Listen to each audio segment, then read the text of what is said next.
We're absolutely honored to have you here. Thank you so much for joining us. Thank you. Why is AMIA relevant now more than any other time in history?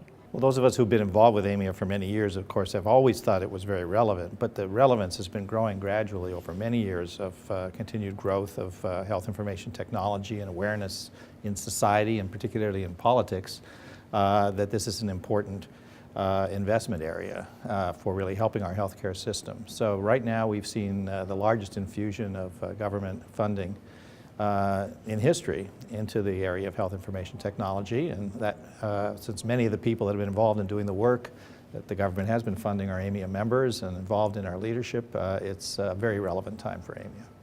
Tell us about those investments. Most people would give a $2 billion figure to describe the investment that was made through the Office of the National Coordinator in the stimulus package. So that $2 billion was set aside specifically to help make it possible for electronic health records to be broadly disseminated into private offices and hospitals nationwide.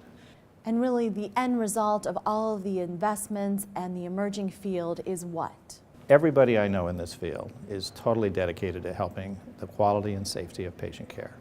And our investment of time and energy and intellectual capital in computing and other information topics is all because we believe that's a key mechanism for improving healthcare.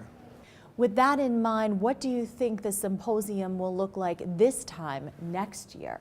Well, this is an interesting time for associations, professional societies in general, because with the economy down, many of them have been shrinking. AMIA, on the other hand, is really in a kind of growth phase.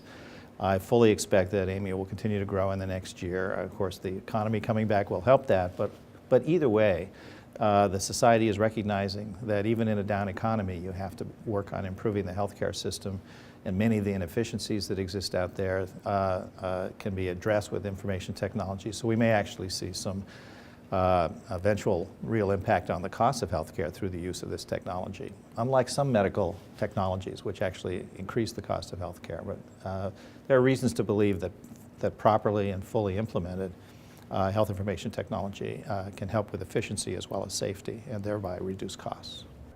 What's the most important thing the public should know about AMIA and what it does? The public needs to understand that electronic health records and all those computers that they see in their doctor's offices or the hospitals that they go to didn't just appear.